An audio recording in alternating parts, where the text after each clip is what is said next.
Hi there. Today I want to speak to you about when we can use the 8-day unilateral extension.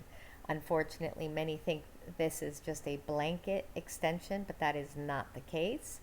And it's actually one of the more common errors that occurs.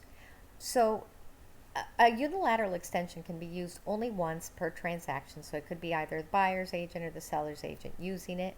However, the reasons it can be used are not as simple as people think. For example, it will be a situation where a seller cannot satisfy valid title objections, but if they can be satisfied through payment, that will not be applicable in this case. In this case, it just means that they're not able to convey the good and marketable title to the property and will still not be able to if they make a payment. Additionally, it would be a buyer's mortgage lender or closing attorney that cannot fulfill their respective obligations by the date of closing, but here's the key: due to no fault of buyer. Most of the time, buyer's agents think, well, it's not buyer's fault that they still haven't gotten their VOE. Well, it is if they chose to not apply when they should have. It will be their fault if they chose to change lenders midway through the transaction, things like that.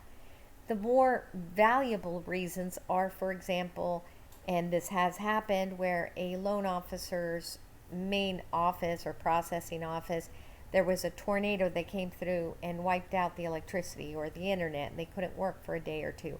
That is literally no fault of buyer. But if it's a situation that the buyer had some control in, this does not apply. Unfortunately, too many agents assume it's a blanket extension, and what can occur in a situation like that is that the buyer's agent will submit it, the seller's agent will say, sorry, we do not accept this, and at that point it could create a situation where the buyer will lose their earnest money.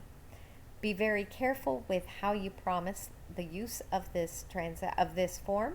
Make sure you advise your buyers before you don't uh, fulfill if you don't fulfill the reasons within the contingency period.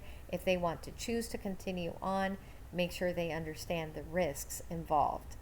Again, I'm Deborah Bettolotti, broker at Maximum One Executive Realtors, and I hope to see you at one of our classes soon.